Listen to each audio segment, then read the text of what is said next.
I'd rather buy Spirit. Maybe they got a lot of open Spirit flights. is like, yo, the ticket's $60, but you got to carry 8 packages. No, Spirit, you go. That's the deal. Imagine if you just say, look, Spirit flights are like literally $50 anywhere in the country, but when you land, you got to deliver the packages. Yeah. That's good. Cash. Ladies and gentlemen, group chat. Cash. It's $1 trillion. Hot. Ladies and gentlemen, welcome back to the #1 podcast in the world, Group Chat. We have a great big episode. We got Ryan Tierney here from Lo Siento. We're talking Tequila. We're talking The Rock. More importantly, we're talking about levels of fame and influence on the tequila market. You'll be shocked by the rankings according to our deep research we've done, you know, surveying millions of people all over the world. For the listeners here, the choices: The Rock, Kendall Jenner, LeBron James, Michael Jordan, Kevin Hart, and Dee Murphy. Where would you rank if you're sitting at home? I right know now you think I'm #1. I understand that, but you know, I have some humility in the way I view myself. And then we talk about all things finance, pop culture. Of course, we'll talk Kanye. We'll talk some Google and Microsoft earnings, and we'll end it with the new Prime Minister of Britain. Let's get into it. All right, everyone, we are back with another episode of Group Chat. You know, we talk about cancel culture a lot on the podcast, and we have someone here trying to cancel vodka. I mean, is this an anti-Russian propaganda? What's going on here, Ryan? I'm gonna defer. I don't want the KGB coming after me. We stand with Ukraine. So Ryan from Lo Siento's, you know, in the building today, and he brought us some cancel vodka hats. Has this marketing strategy been effective? Yeah, it's pretty good. It's pretty good, right? For those that don't know, Ryan is the CEO and founder of Lo Siento, which is the #1 tasting tequila on earth. If you don't know, I'm involved with the brand. So I am heavily in support of the fact that it is the best tasting tequila. I'll even tell you this. I went to a restaurant the other night and I was served Casamigos Reposado, which is what I used to drink, and I could not drink it. I found it to be disgusting. Wow. And then someone's like, okay, don't drink it. I'll give you some 1942. Even which, worse. if you don't drink tequila, is like the premium hot $50 a glass. $50 a glass. And same, found it disgusting. Had to rush home and have some Lo Siento Reposado on the rocks. It is objectively better. Yeah, it's really good. Obviously, stuff. I'm not objective, but to me, it is objectively better. Well, I mean, on Sundays, Lo Siento is just pouring through the pod here. Yeah. It's like injected in our veins on Sundays. Yeah, a lot of empty bottles up there on their shelves.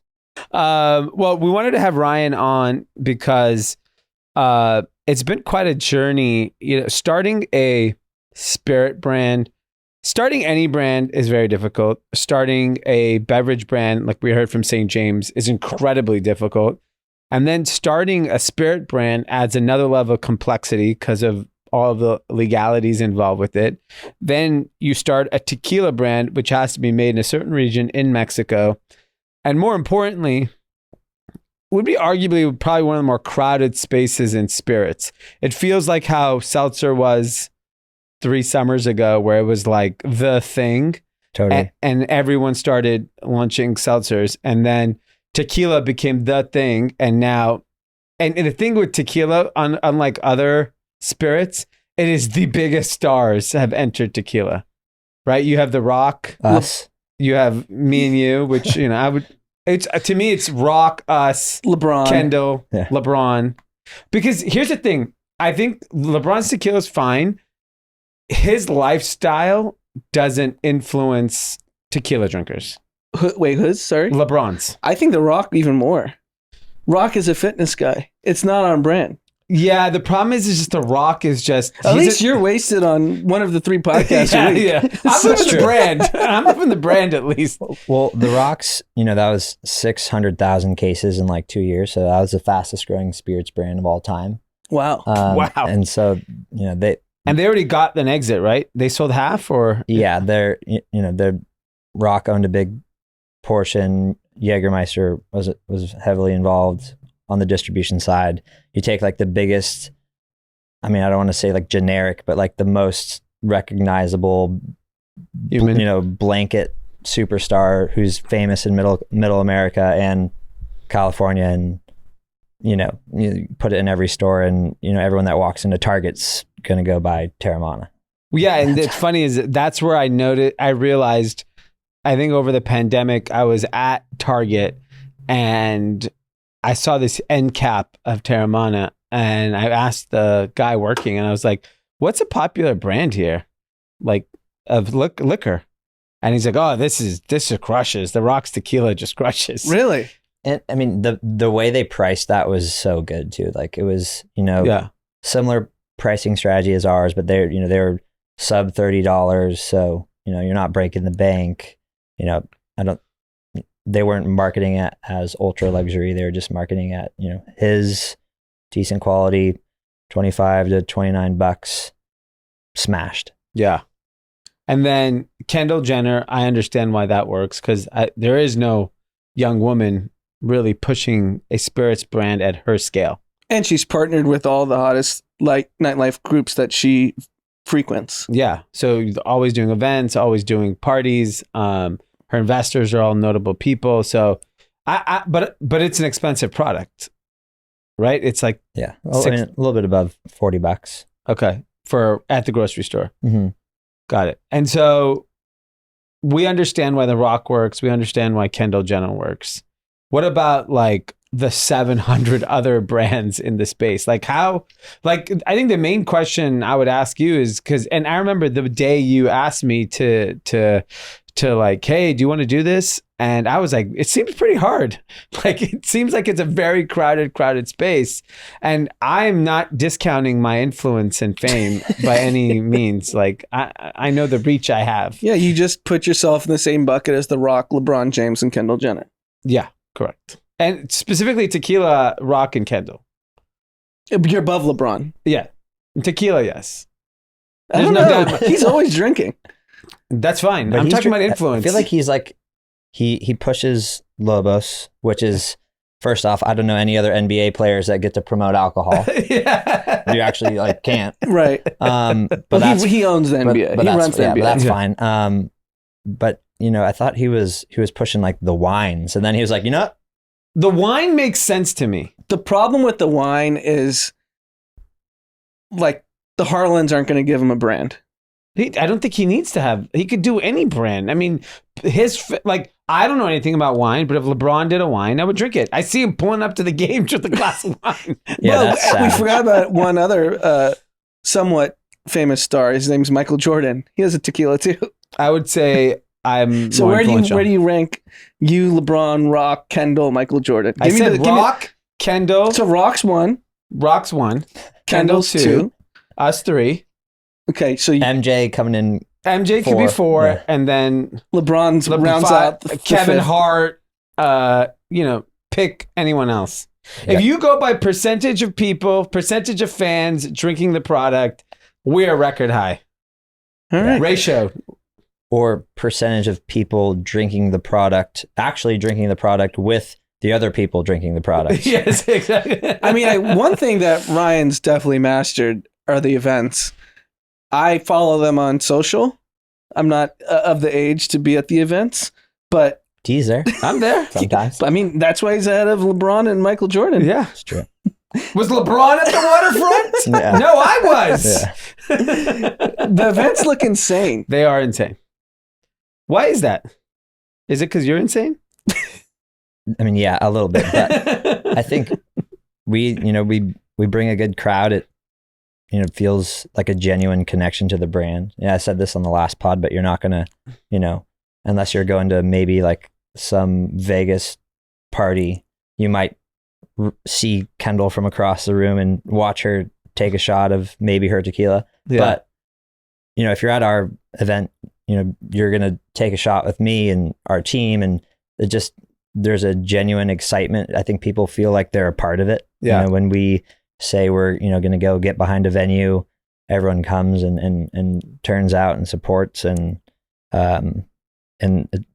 you know, it's a big deal for these venues too, because they see the difference, they feel the difference, and yeah, we're just kind of out there living the brand, and Yeah, I it's think every single day. I would say on the west side, just from my gauge on social, it would probably be, if you go out frequently, everyone's heard of Lo Siento, I would guess, For on the sure. west side. Mhm. if you don't, you're irrelevant, Or you're not at the right spots. or you're an idiot. I think West Side definitely. And I think the thing about it is, it's such a great lesson in how important local marketing is still, even in these huge industries like spirits. Because in most cases, people will, and we heard it from Brad on St. James, how he's focused on certain markets because it's just easier to really grow a ton of volume and focus and energy in a local market. And what you did on the West Side and now in West Hollywood it is like really, you created energy. And in spirits, you could do so much volume with focus. And so when you go, you know, you did LA, then you went to Nashville, and you feel it. I was out in Nashville a few months back. It's Lo Siento ever. It's the soccer stadium has Lo Siento. Yeah. They're pouring Lo Siento. You go to all the hot bars. Lo Siento's the House the- tequila. Yeah, the house tequila. And like that energy, in order to have success, you don't need to do that in every city in the world. You also have to, specifically in brand marketing, and specifically liquor, you have to sell a lifestyle, Mhm. Yeah. right? So like James Purse, right? I wear a James Purse t-shirt every day. What are they selling? They sell that Malibu lifestyle, Yeah. and that's scaled globally. Yeah. And so from the outside looking in, for me, what I see is a very clear lifestyle that's being branded with Lo Siento. And if I'm 25 anywhere in the country, I want to be at those parties. Yeah, I think that's absolutely right. Because the celebrity brands in particular, I think you give them a shot because it's the celebrity. I get it. Like, oh, I love Kendall Jenner. Why not? I would try it. But she's like an unattainable lifestyle. Same with LeBron. Same with LeBron. But Yeah. it's interesting. The Rock just works because He's just so big. he's so relatable. Because And he's he also just comes across as like a very genuine human. Yeah. And not to say that those other people don't. I mean, Kevin Hart's, he's hilarious. he has a and- tequila too. Yeah, he has a tequila. It came out. It's, you know, higher price point. I think that will probably do well. Kendall's is absolutely crushing. You know, They must be taking market share from someone. So like, what's going down then? Well, I mean, I don't think tequila is going down. Tequila is No, growing double digit. You think it's just all tides rising? No, I mean, you're definitely competing. I mean, we're competing with all those brands for, you know, cocktail menu placement, for shelf space, all that stuff. Yeah. Like, is anyone? no, but what's what the- spirit what's- is going yeah, down? what's Is it the whiskey? shit- Is it vodka? Oh, Is it's it definitely vodka. Look at it's that hat. yeah, it's vodka. Yeah. No, No, they're done. That's fine. But I'm saying even amongst tequila, what was the shitty tequila in college we'd all drink? Jose Cuervo. Cuervo. Yeah. So does anyone drink that anymore? I'm sure college kids still Yeah. I mean, when you're in college, I mean, when I was in college, we were buying like, you know, $12. $12 handles of Burnett's and like whatever. Yeah. And I think you still do make purchasing decisions that way when you have zero money. Once Mhm. I think what is great about some of these celebrity brands is they're introducing so many people to tequila, and then maybe those people will try theirs, and then they stumble upon ours, and maybe they like that more, or maybe they just buy based off because they're obsessed with that celebrity. But they're certainly growing the category, which is, you know, I think good for the ones that are going to survive. But yeah, I mean, it's still a slugfest. You know, you go to a bar, there's only X amount of shelf space. So Right. you got to figure out a way to edge them out. I mean, I think we do a good job of, you know, bringing the actual crowd. You know, people come to a bar and they're there to drink Lo Siento because we're there, because we're having an event, because we're, you know, influential in our markets, and like actually pay attention to the consumer. We're their friends, right? But you know, do we wish we were doing the volume that 818 was doing this year? I'm sure we do. Yeah. I think Kevin Hart's going to work. Why? Yeah. Just funny tequila? No, so I was on the way to the airport last week, and there's a Heart House, which is his vegan concept that he's launching everywhere. And there was people just taking photos. I was at the red light. I saw 3 different people taking photos in front of it. I get it because that's a physical location. Tequila is like you have to request it. Think about it. Most people, when they go to a restaurant, they don't even order a brand of liquor. They just say, give me a tequila soda, give me a vodka Red Bull or whatever, whiskey Coke, whatever it is. Most people don't say a brand. And so they're going for the cheapest option, right? So when you're in the premium or the ultra premium category, you basically need to get people to request your brand. Yeah, it's specifically premium. So that person who's taking a picture outside a Heart House probably isn't the Not customer. spending $40 for... Yeah, that makes shot. sense. Yeah, it's an expensive kind of... It's a tough category, and there's a lot of people doing great things in the category, like our buddy Komos in Angelo in the ultra premium category. They're crushing. Yeah, he's on fire. Which is a hard category. Whereas like ours, like I think, you know, when we think about it, it's like that young professional, their first job, like discretionary income. Yeah, I think it'll be interesting to see if the ultra premium category takes a hit over the next 12 months, just given what's going to happen with, you know, the economy and everything. I mean, we sell $35 and $40 tequila.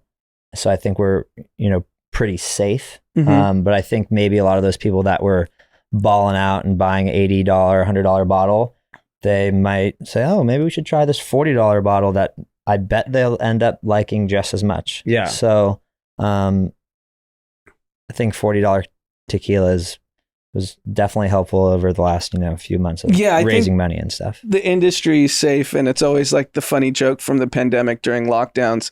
Even in the most liberal cities, liquor stores were deemed essential services. Yeah. Yeah. I mean, it was pretty essential those 2 years. Very. Yeah, I mean, what were we doing all day? what is... I've always heard this. Do you feel alcohol is recession proof? Yeah, I think so. I mean, I guess, you know, I guess you trade down, right? The 42 drinker goes down. Yeah. But so are you seeing like in your circle of young people, let's assume their alcohol consumption has not gone down. no one's going out any less. Then no one's going any less. Okay.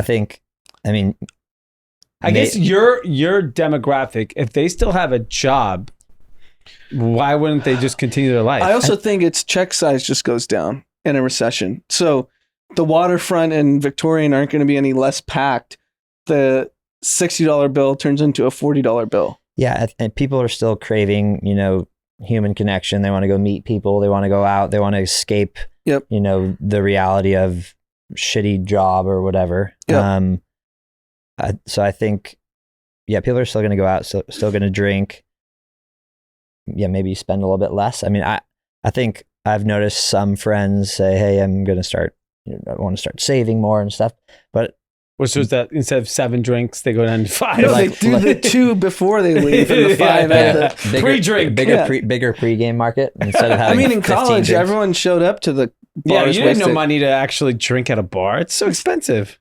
Yeah, I mean, I think people still, there's an age threshold. I think when you're in college and then when you're out of college for like that first 2-3 years, you still like, you know, bring your group of like 50 people to someone's tiny apartment and just demolish bottles of tequila or whatever. And then you go out. Now that I'm, you know, 28 years old and extremely sophisticated. Yeah, big palate guy. Just kidding. You know, you tequila with your nice salmon, Yeah. cheese board, You go out- charcuterie. Yeah, you go out and you have cocktails and to get warmed up, and then you just have a bunch of cocktails. So moving on, you know, the other thing that's interesting is you closed your seed round recently. Mm-hmm. How is fundraising in this environment? Did you could feel it, or because you're in alcohol, did you have a different experience? I definitely had anxiety watching the environment. You know, was I on the phone with my legal team, like, hurry the fuck up and get this shit done because everyone might be out of money in a couple of months? Definitely. But in terms of the way we pitched and the people we talked to, we didn't really get many no's or much pushback. We were after, specific type of investor. Yeah. What was your because you didn't get institutional money. Mm-mm. So you went to high net worth. Yep. That's a very tough nut to crack for the average person, because the high net worth means you have a personal relationship with people that get you into that circle. What do you think the secret? I know you're really good at golf. Do you think that was the reason? That definitely helps. But we had some investors in the friends and family round that are high net worth, and they like to hang out with other people that can do cool shit. that is an understated way of putting it. I mean, it's true. And we have a very, we focus super hard in the on-premise and hospitality, and that's allowed us to, push a lot of volume, and we've repeated this model in multiple markets. So I think just from the hyper focus on, like 4-region model of growing our business was, people thought that was, clever and unique, especially because we had only raised $1 million and we're competing with all these mega brands that have raised tens of millions of dollars. So, in our first year, we had 3 full-time employees and we did awesome. And so when you tell an investor that story and now you're like, hey, I think we have something here. We're going to imagine what happens when we have a full-time salesperson. Our first year, we did not have one full-time salesperson. That's crazy. So like all that. So, hey, if we added a little bit more fuel to this fire, go deep in 4 markets, we think this is going to be a big company, and, we'll be in position for, a sizable exit at some point or something, right? Yeah, I think the golf thing is really interesting. No, man, I'm actually being serious. I agree. I think you don't realize how important that is. There's a big caveat to the golf thing. Because I don't play golf, but I'm around golf culture every day because all my friends play at all the fancy country clubs and go around the world and do that stuff. The key is you got to be a scratch golfer or better. You have to be really fucking good to penetrate if you're not already the rich guy. Rich guys love to play with the scratch golfer. True. Scratch golfer means par, right? Mm-hmm. Or you're even better than par. But if you're shooting in the 90s, you're if not you're rich. just a shitty golfer, then no one's No, gonna but give I'm you saying money. if you're not already rich and you're a shitty golfer, it's not going to help you. Yeah. You have to be really fucking good. Yeah. Would you agree? Yeah, it definitely helps. And So are you really good? I'm pretty good. People want to take me to their nice club, and Exactly. Yeah. They want to. They want you to play with and gamble because you gamble on every course. well, also people just want some pointers. Yeah, Yeah. Like, that's a good point. Because most golfers suck. yeah, I mean, I'll be clear. I did not raise my round on the golf course. And then I have another story. And I told you guys this. I was at the Warriors game last week, and one of your main investors, he's brown. We're friends, and we have a very close mutual friend. And he looks at me and he goes, or he looks at our mutual friend. And he goes, "I invest in this guy's fucking tequila company." So does that mean I'm a shareholder? Yeah. Do I get advisor shares? Or that's just racist. He just assumed you were just some Indian I think guy. I deserve some advisor shares because people around town. Well, if you fail, I get egg on my face. That's what I realized. I don't think so. But yeah, That was funny. we have some awesome guys up in the Bay Area that put in some cash, including some Warriors alumni, ex NBA champs. Go Dubs. I don't know about how I feel about the Warriors. Go Dubs. We need to edit that out. But yeah. Warriors. And so what, you raise the money. Now what's the plan? Like, what's the next 12 months? Yeah, so obviously we want to keep growing our business in LA, make sure we don't, lose traction here. We want to go expand and really go deep in Nashville. We've, done a decent job of that so far. We have the Nashville SC soccer team. So Where can you get it in Nashville? If you want to, if you're in Nashville today, all along Broadway. all those bars. Yeah. Okay. And that's such a volume play for us. You also want to be in like locals in Nashville. They're not trying to go to Broadway every night. It's No honky tonk. it's exhausting. Yeah. We had a night there after the soccer team Yeah. coin toss, and John Jay, it sounds like he vomited when he got home after his airplane flight. But yeah, I mean, we're all along Broadway, we're in the soccer stadium. You know, we're in a lot of the liquor stores, Frugal McDougal's, big spots around there. Replicating that, you know, hospitality first model where you get people trying the product, and then next thing you know, you launch into retail.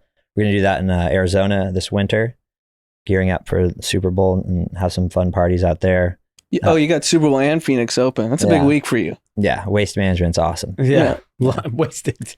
Yeah. And then we were going to go out to Florida. So Florida Keys, and then make our way into Miami. Amazing.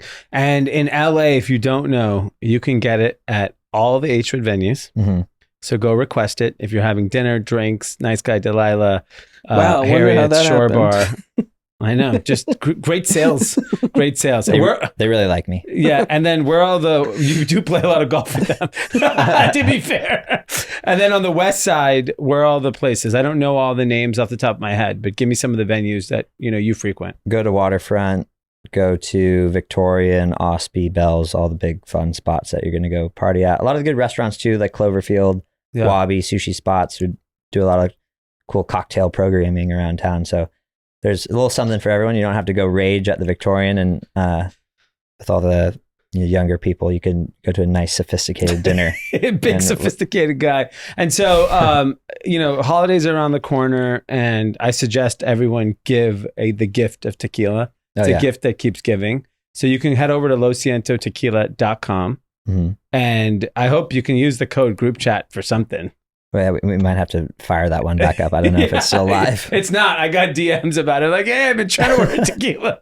All right. So there's going to be a special discount code if you use the code group chat at checkout. Yeah. Group chat, all caps. All caps group chat. And we'll see what it is. It'll be a surprise. Hopefully it's a nice discount. Might pay extra. It might be extra. Amazing. Well, Ryan, congrats. You've done an incredible job. The community, the energy, it's really fun to watch the brand develop, because you see that like people who are part of the who come to the parties, and they're all in. Mm-hmm. They love it. And it feels on social media, even just for me, it's just exciting to see like, it's a fun young brand. Yeah. Congrats. It's been a lot of fun. A little exhausting. Yeah. I mean, to be fair, you work your ass off. I mean, you obviously are running the business, but I mean, you're doing two events a night sometimes. You'll invite me to stuff. It's really nice. You invite me to everything. But like, it's like, hey, we have something at 9 p.m. and something at midnight. There's an after party for, some festival or something. And I was like, I mean, there's no chance I can make it. You make your way out to the, the daytime stuff. Yeah. I was a little bummed you didn't text me about the Saturday thing. That was a daytime event. I could have came to that. Sorry, I got rejected on the last event. I was still sour. 10 p.m. start time, I guess, doesn't work. Yeah, 10 p.m. start time doesn't work. But I did come to one of the pre-games. Interesting. Pre-game, I felt old. Oh, yeah. I felt, because it's the bright lights and you see how young everyone looks. At Poppy. night, I can't tell how, That was before Poppy. Yeah. And I was like, Mikey and I came, and we were like, it's like the dads. Yes, you could have been a lot of the kids' parents. Yeah. Maybe. All right. Well, let's get into some news now. All right. Today's episode wouldn't be right if we did not talk about the biggest cultural news of the moment, which has been Kanye West over the last couple months. But the big news is Adidas and The Gap have finally cut ties with Kanye. I had heard that was supposed to be Monday or Tuesday from a few different friends in the industry, but it was taking time for Adidas to come to their final decision. And some people say that they were hoping that it would blow over. Some people said that it is a very complex deal. From what people have told me, Yeezy top line accounts for like almost 10% of their total revenue. So It's a massive business. They came out and cut ties. said that it will have a 250 million euro impact on net income. So fucking huge. Mhm. And then the little dagger at the end is, by the way, we own all the designs. We also own every future colorway of any of this product. So maybe we'll keep releasing this shoe without his name, because that's basically what they can do. Right. And so what people took to the, the internet streets and saying, how could they do that? When you do a shoe collaboration, the company owns the design. Like, let's be like, if you don't know, Tinker Hatfield is the most famous shoe designer of all time for Nike. He does not own any of those designs. Nike owns those designs. And so I think the first step is, this was the shoe that everyone was waiting for to drop, which is like, this is his cash cow. This is how he survives. What do you think on it? No, I think a couple of things leading up to this. I feel like he's insulted every group, major celebrity over the last decade, at different scale, depending on how hard he went on all these people. And then the one thing that actually people finally stood up and ended the game was anti-Semitism, which is actually a very positive thing for the world. That, like, sure, you could take shots at individuals and stuff, which is still also unacceptable, but it was like a sliver of hope that, like, okay, we have a line with this guy. And even though so much... It took a long way to get to that line. Long way to get to the line. And I've seen Trevor Noah, all these different people do like kind of bits on this stuff. And I don't get why everyone still kind of want to apologizes for it under the guise of mental health. Because from what I see, sure, he has mental health problems, but what if you just like kind of logically look at what happened over the last decade, it was he kept pushing the boundaries of what is acceptable and unacceptable in the world. Yeah. And he kept getting bigger because of it. Yeah. So that was the reinforcement. Yeah. Being bipolar, being mental health doesn't excuse you being a bigot. Yeah. I think the thing that it's interesting how many people are also still supporting him and defending him. It's actually quite crazy. And their argument is he proved his point, which I guess is that a certain group of people control media, finance, whatever. So, I mean, obviously, if you attack them, then what do you think they're going to do? Yeah, it's not like they willingly came and said, you know what? Kanye's career's over. We're done with him. Because what I don't get how you can still hide behind mental health at this point. Yeah. You definitely have mental health problems. You're choosing not to address them. Yeah. And there are consequences to that in life. Yeah. And just because you have mental health issues doesn't mean you can just keep escalating your like kind of vitriol. And that's what happened. That's why I don't buy the mental health issue with him. Yeah. I buy it with other people. Yeah. With him, I just saw it keep escalating of like, oh, I got away with this. Yeah. Like first it was showing up to Trump and being like, oh, I'm playing chess. You guys don't know what's going on. Well, that's a funny thing is everyone's like, he's playing chess because he wanted to get kicked out of his Adidas arrangement. Do you think there's a buyout or anything?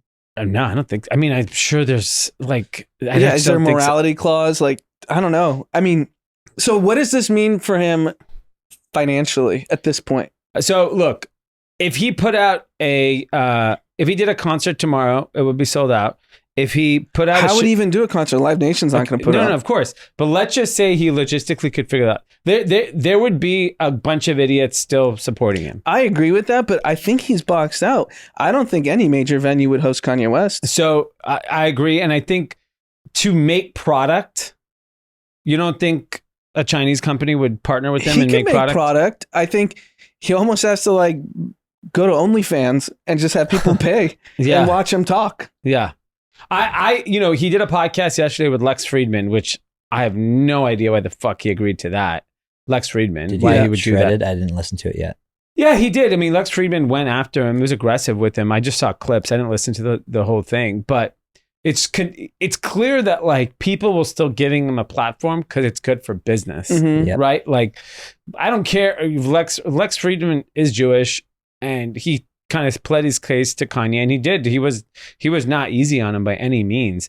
but you still gave the guy a platform. Of course. You're And still everyone listened to it. amplifying- yeah. I've gotten so many text messages from people who don't even follow rap Yeah. that listen to the Lex Friedman pod. Yeah, and I Yeah. think you have some responsibility to who you give a platform to, and so he made his choice. Lex Friedman's like, "Fuck it up, Kanye. This could be my biggest episode ever." I'm sure it And was. it sure was, and it introduced a lot of people now to Lex Friedman, and it was good business move. But that's why I think there'll just always be somebody who will continue to play ball. Look, Kanye's There's obviously plenty of people that's still in the Donald Trump business, and they find him like it's half the country. yeah, Let's be honest. But that's very different. Kanye walks in here yeah, and he's like, I'll do a pod. yeah. You guys are having him on, right? No, I wouldn't. You would stand. I'd walk away. Okay, think so? so this is me and Kanye. I mean, that's the difficult decision that you have to make, right? Like for Adidas, I know everyone was giving them a very difficult time, and I saw a post from someone in their marketing department say that like we've cut people for steroid usage, we've cut people. Yeah, I saw that. All these other reasons. Why aren't we cutting for this? And I- so I but- agree with that. I Yeah, agree no, with I- Adidas did the right thing. Adidas definitely did the right thing, but I think what people need to appreciate is Adidas is a multi-billion-dollar company. And if you're saying there's 10% of the revenue, you have to get it approved by the board, shareholders. It takes time. There's a process Legal. to that. Yeah, Otherwise, if you don't do that, you can get sued by your shareholders. and You get sued by su- Kanye. Yeah, you get sued by Kanye. So like, I'm sure there was process, and same with the Gap. These are like massive. There's so public- much corporate governance Yeah. that these companies have to abide Yeah, by, especially exactly. if he's that significant of a business to you. Yeah. So I'm not surprised it took so long, but I thought it was funny. He did some podcast in the clip last week or 2 weeks ago. Like, I can be an anti-Semite and Adidas isn't going to drop me. I saw Yeah. that. Yeah. He said Savage. that. He said it twice, and the second time he said it was very dark. Yeah. I just can't believe so many people still fuck with them. It's insane. It's literally insane.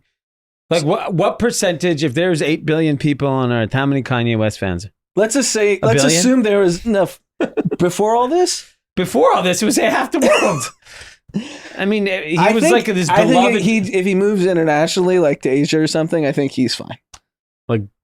Japan.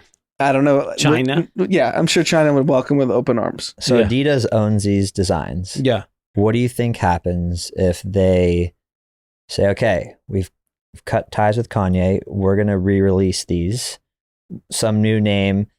Are people going to the store and buying them? And I mean, they're like, look, if you fuck go- this guy, he doesn't get a check anymore, so I'll still rock him Yeah. out I of mean, like look, spite. I think if you went on Amazon today and you searched Yeezy slides, there's like 500 generic knockoffs Mhm. of those slides. I just don't And they know if also- it'll work because now even if it's under another name, it's still his like. Influence. People are going to come and belittle you. Like, how could you wear those? You know? I think so. Yeah. I think it got, at least in America, it's gotten that bad. I would say in LA and New York, it is bad. It's heavily Jewish populated communities. To support Kanye is a really big problem. Yeah. I think, especially given the demographics of our cities. I mean, maybe in cities, like I have friends who grew up in the middle of the country. They never had any Jewish friends. So they don't even know what the level of severity of his comments.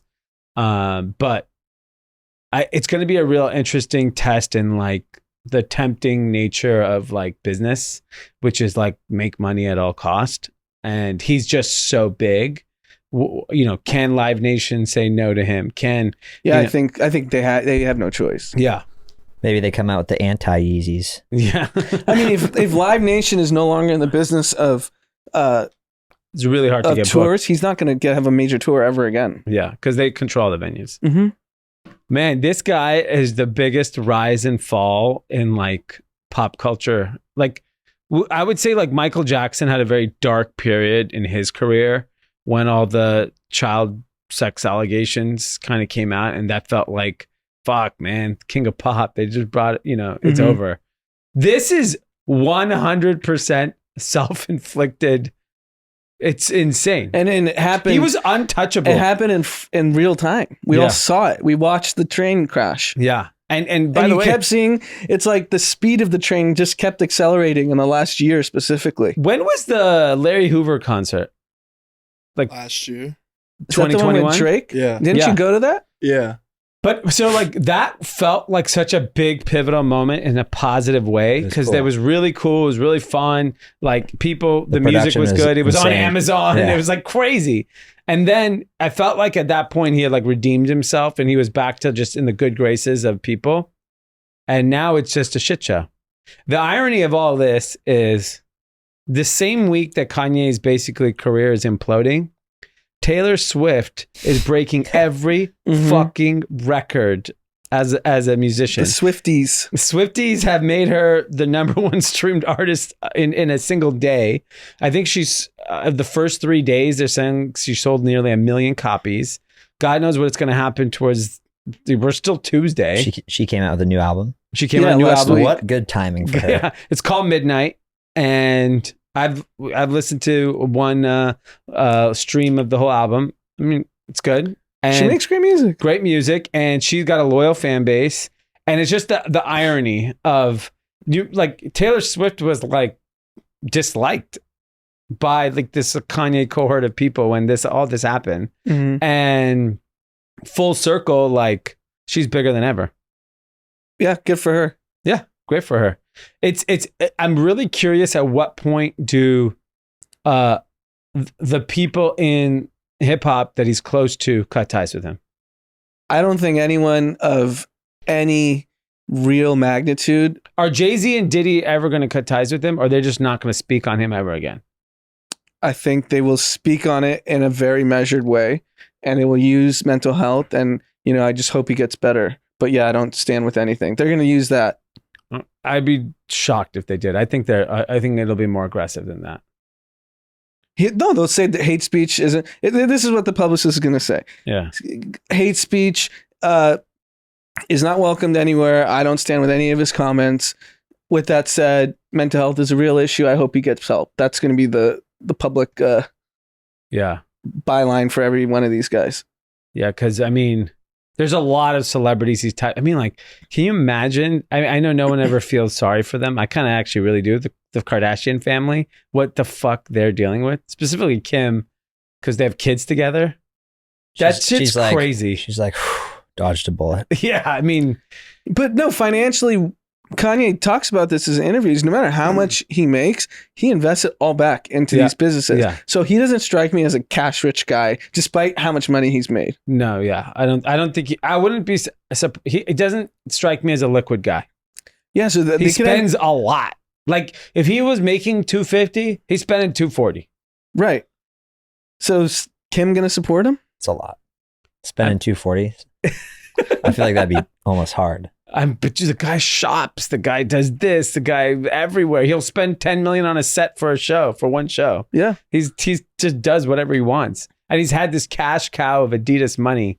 It was a recurring revenue. Yeah, SaaS. He was the biggest SaaS company in He the was world. SaaS. He had the best SaaS deal of all time. Imagine if he just kept quiet. The guy would have collected $250 million a year forever. But he really does believe he's Walt Disney, Steve Jobs. He believes he's bigger than them.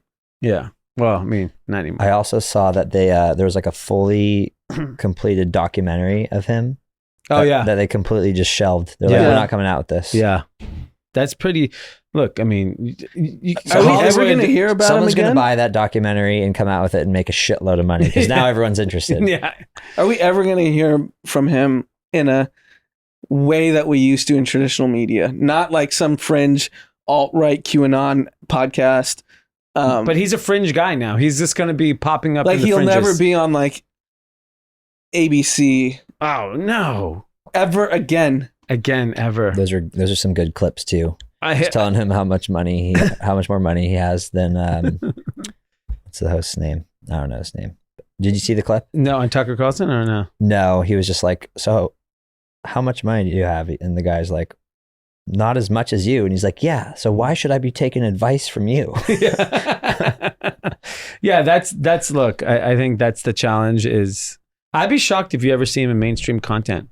Like, is there a world where his music gets pulled off Spotify? Yes. I think that's the next shoe. That it would be nuts. Because then you lose all the streaming revenue. Yeah. Has Apple pulled them? No. No. They're going to have to. They can easily, for them, it's not that big It's of a peanuts. hit. Who cares? You have the Swifties. It's just more of like, what is that set in terms of like the record label. Yeah. Def Jam clipped them. Good music. I don't know who owns his publishing. Some private equity firm. All right. What do you say? We should probably move on. Okay. We're just beating Kanye. All right. Well, we're going to move into some finance then, because Google and Microsoft just released their earnings, and the market's been ripping for the last 4 days. Mm-hmm. And I think, Anand, you were feeling very bullish. The boom. You specifically said the boom time is back this morning. What gave you that confidence? Did you not? You just want to ignore macroeconomic conditions. I said that from the context of the stock market, not from the millions of people that are about to lose their jobs. But the boom time, I think Google and Microsoft are very indicative of what is about to happen for the rest of the market. Yeah, because if they are showing any signs of slowness, everyone else is. So I don't think it's surprising that their core business, Google, that advertising slowed quarter over quarter for however many it's been now. I think it's like 4 or 5.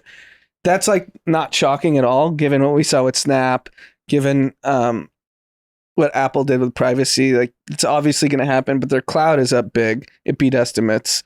So there's other ways to make money. And the other thing to note, it's like these companies are so big. Like, it's even in a hot time, like how much more revenue can you extract in ads, which is why Google's finding out all these different businesses. They've been spending tens and tens of billions over the last 20 years to realize like we have to get another stream of revenue other than ads, and cloud was a big one. And despite how bad the recession is, Google's gonna be fine. And like, it's funny how people like tweet about, and like if you look on Twitter, it's like Google dumps in after hours. It's down like 4%. Yeah, but it's 4% on a $1 trillion company is a lot. Yeah, but like the way market volatility is, we're erasing trillions, adding trillions daily. Yeah. So like it's not that big of a shock, and like Microsoft's only down like 2%. So to give specifics, search revenue, which last quarter was $39.5 billion. Exactly, in a quarter, in 3 months. 3 months, and which is an increase of 4.3%, which they still increased. Google YouTube video revenue fell 0.2. YouTube does $7 billion in a quarter. Insane. And then the cloud looks like it ripped 37% to nearly $7 billion. And that's just like a new division. Like, that's not like 10 years old. Right. You know? Their business overall is fine, but you saw it with Snap that it's clearly advertising revenue. Businesses based on the consumer are going to slow. So I would assume then Shopify should be pretty ugly when it comes out, I think, tomorrow. Yeah, I would think so. So Microsoft actually beat on earnings. They beat on revenue. They're down 1% or 2% because cloud didn't grow as fast as people wanted. Yeah. But like, again, it's so funny how like we just trust like a handful of analysts to come up with these estimates. And if you're 0.5% below or 0.5% up, it's the difference in like tens and tens of billions of market cap. The real issue, or real like obvious truth, is these companies are fine. And these are like mature companies, so they'll get smart. They'll hack like 10% of their staff and be very profitable next quarter. If Google had came out and announced, we're cutting 20% of people, I think the stock would have ripped. Elon said he's cutting 75% of Twitter. Yeah, I like that. Now he's coming out and saying Twitter employees are now concerned about... Obviously, they don't have a job. Yeah, and I'm telling you, this is like his last ditch effort to bail on this transaction. He should have said, I'm going to cut 90%. It's a bird. How many people need working on this thing? I saw something interesting about WhatsApp, and they built that to like 1 billion users with like 60 engineers or something crazy. Yeah. It's like 60 or 300, something very small. Yeah. Oh, WhatsApp was like 30 people or something. Yeah, something crazy. And then, they're like shitting on these people like, oh, you really think Twitter's 7,500 person staff is a skeleton staff? Yeah, exactly. Take a look at WhatsApp. And same thing with Google. Like Google has commented, a lot of people have commented on how bloated Google actually might be. Do you need how many 200,000 employees or whatever they have? We know people that have made a lot of money being Google employees that bike for 6 months. No, I'm like not joking. Yeah. They literally took a sabbatical and biked across the country. This is like an actual story. And he's probably made tens of millions of dollars at Google. He's a great biker. I hope he is. Just look at the metrics on Microsoft. They did $50 billion of revenue for the quarter, $17 billion of profit on $50 billion of sales. That's just the quarter. Yeah. That's just this. I think Microsoft if Google just stops sabbaticals, this is separate from maternity leave and paternity leave. I'm not even talking about that. Yeah. Because that's never going anywhere. Yeah. This is just like you've worked long enough, take 6 months off, and you get full pay and full stock. Yeah. Google should ban cycling. If you ban cycling, they make should $2-3 get that billion damn extra. fucking bike shop out of there where they fix your bike. Yeah. Probably save an extra $1 billion. If you bring your bike there, they just fucking hammer it to the ground, break it. I mean, it's just stupid. Like all those things, if they start doing austerity measures on that stuff, yeah, they'll get they're already insanely profitable. Yeah. I mean, they're sitting on 190 billion of cash. That'll be like 300 billion. Yeah.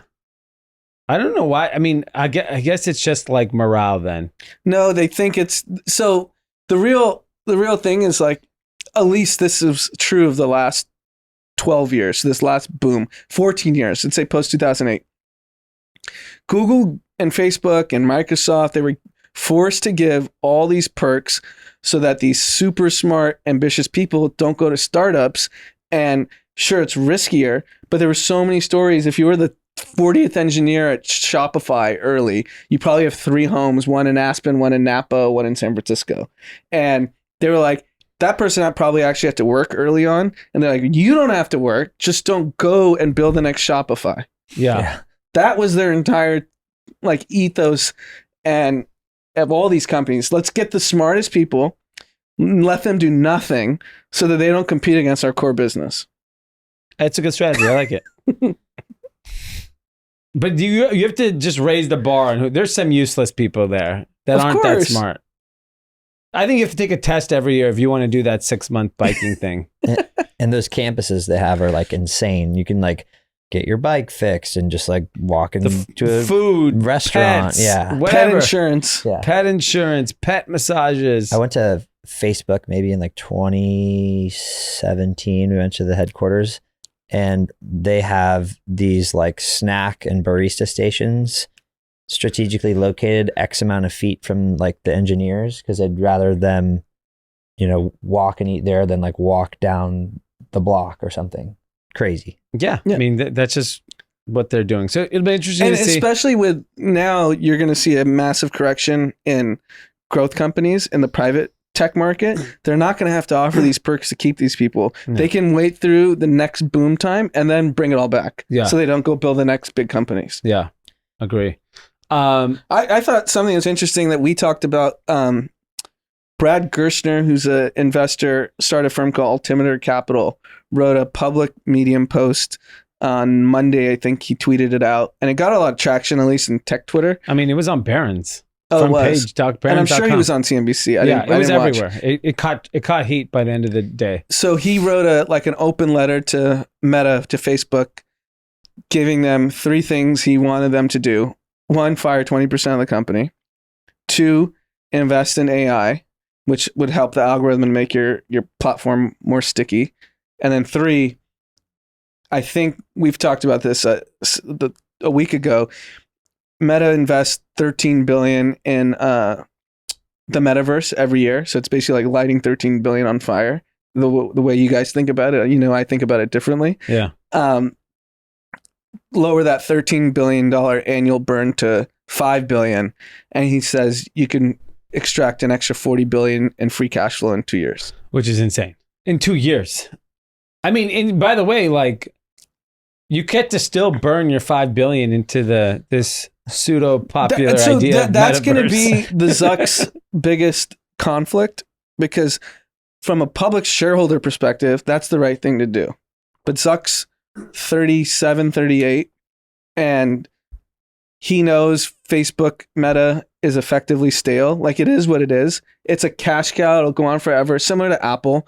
Apple's a cash cow. It's going to go on forever. You just need a really good CEO to keep the ship. So why doesn't he Doing. split the company up? Because he'd probably have to. Because he has to raise like $100 billion to go on You Meta. don't think he could do that? You don't think like? I mean, if Mayoshi's son raised $100 billion, he could raise $100 billion. Yeah, I'd rather give the money to Zuck than that guy. That's a good idea. I didn't think about that. If he leaves, get a Tim Cook style CEO, just make it a cash machine. Put an Indian there. Yeah, put an Indian there. Make Let it a him cash machine. Milk it out for the next 100 years, and then go raise $100 billion from Sequoia, the Saudi, Aramco, whatever, whoever. They'll give you $100 billion to go build your metaverse. Yeah, it's not a bad idea. The ideas that are given here are just priceless. They're $1 trillion ideas. Because if I had to guess, he has zero interest in extracting more ads in Facebook and Instagram, and he has 100% I can't imagine him interest- sitting through like an Instagram meeting. Like, are you fucking kidding me? You guys are talking about ads and shopping. Reels? Yeah, he's like, we're trying to like have people pretend like they're in another country. Yeah, so it'd probably make him way happier. It would be, or a fight league. I like the nerd fight league. Facebook Fight League. Jiu-jitsu. Yeah, Oh, he was on Joe Rogan. Did you listen to that? Oh, yeah, we talked about that. yeah. line. Sorry. What about a metaverse fight league? Fighting in the meta. That could work. I don't know. Good luck for him. I think they're going to have a very tough earnings. I mean, because they don't have that B2B part of their business. So like Google has cloud, and still search is so different than everything else. It's like almost like it's a necessary. Microsoft is predominantly a B2B business. Obviously has some consumer facing stuff with Xbox and LinkedIn. And then Amazon has AWS. We know the e-commerce division is going to be hurting. Yep. But if AWS ripped, then and Amazon, one of their principles is frugality. So I would expect them to do a layoff or cost cutting measures. Like it's innately in their business.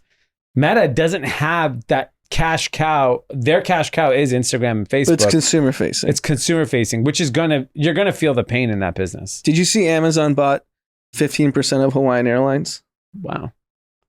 Is this just because they want their staff to go to Hawaii more? I mean, what is It's for their freight cargo, air cargo. But why Hawaii? I mean, like, is their Hawaiian business that big? Or is it a hub between Asia and here, and you can't get American Airlines and Delta? I don't know. I want to own an airline, so I want to own Hawaii. Hawaiian's great, by the way. Great airline. You think Lawrence Sanchez was like, Bezos approved this? Yeah. I don't know. I mean, I'm sure there's a grand vision. I mean, they're so calculated. Yeah. It's an odd airline to buy. I'd Maybe, rather buy Spirit. maybe they got a lot of open Spirit flights. is like, yo, the ticket's $60, but you got to carry 8 packages. No, Spirit, you go. That's the deal. Imagine if you just say, look, Spirit flights are like literally $50 anywhere in the country, but when the you plus land, plus you gets got to you. deliver the packages. Yeah. That's good. And when you go on Spirit Airlines, they were just acquired. They just bought someone. Yeah, I think they're waiting for approval, but yeah, But JetBlue. you buy your like $40 ticket, and then they're like, but do you have a carry-on? Yeah. That's another $40. Yeah. And Well, by the that's time you their get to the hack. end, Yeah. And then you're But like, I'm just saying, if $200. Amazon does it, they just make everyone a pigeon. First class, you carry 30 packages because you have so much room. I think a lot of people would do that.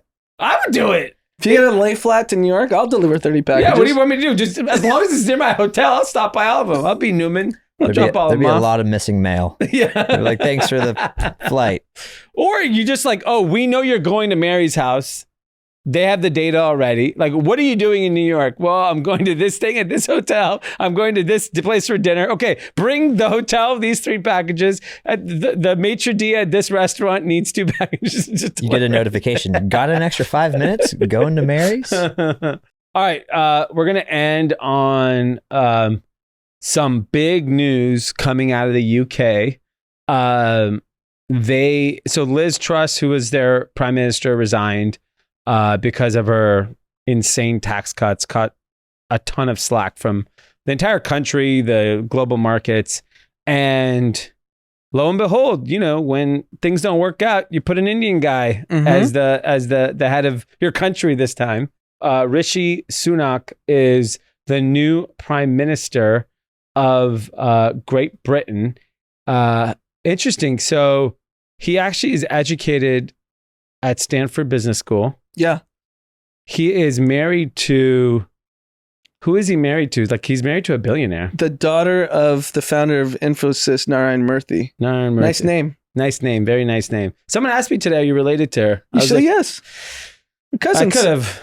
I mean, my lifestyle does not reflect that if we were related. Yeah, but not all cousins eat. We're like a third cousin. Yeah.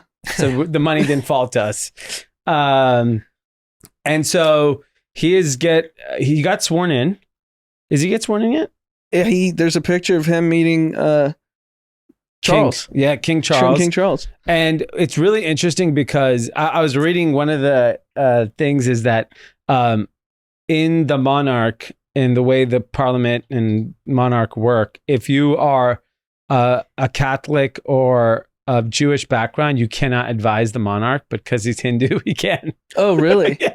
So the fascinating thing, I mean, especially our parents' generation, because they were born right when Britain rule ended. Yeah. So Britain rule ended of India in 1947, so 75 years ago. So Britain ruled India 75 years ago. Which is crazy. And now an Indian is leading the country. Insane. I think the other thing that's really fascinating is that country in particular, specifically like Indian culture, is very much integrated in the UK. Yeah. Like it's a very much part of daily life, which is interesting because of the relationship with UK and India, like United Kingdom really just owning the country. And, kudos to them because he's also in the Conservative Party. It's not like he's noted as a liberal. And so the fact that he's been accepted by the Conservative Party now leads the country. It's pretty fascinating that like the UK is that open-minded, and it's like such a long departure from where it was even 30 years ago. That's going to show you how bad things have gotten there. They're like, well, we used to own these people. Let's throw one of them in. Yeah, we'll let him run the country. Can't be any worse. I saw Sujay from WonderCo. So he's good buddies with him. He tweeted he went to business school? Must have, right? Oh, wow. I was like, that's a pretty good flex. My good friend is now the Prime Minister of the UK. Yeah, that's a hot friend. Prime Minister's a hot look. It's awesome. It's definitely very historic given kind of the country's history and their relationship with India.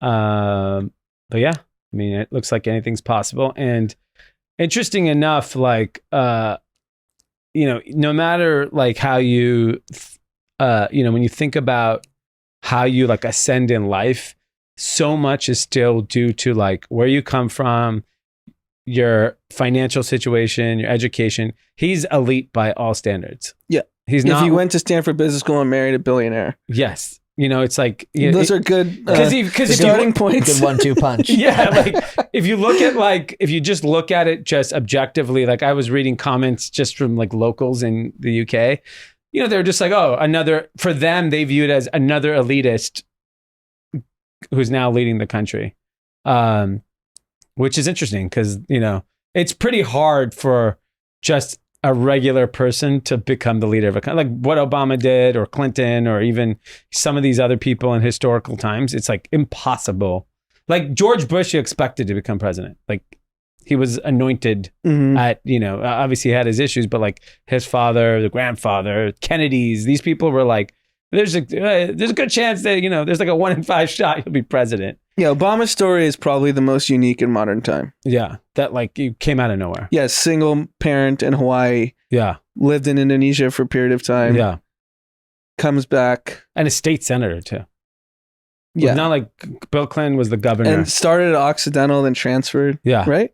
Or did he graduate from Occidental, then do Harvard Law? Yeah. Those are really big leaps to take, yeah. And he was in his late 40s when he became president. Yeah. So it happened in a really small short period of time. Yeah. Fascinating. Well, look, if you want to become the leader of a country, you just have to go to Harvard or Stanford and you have a great shot. You have a leg up. I mean, basically, where did Trump go? Wharton? Penn? Wharton. Okay, so it's Wharton, Harvard, Stanford. Those are your shots at the presidency.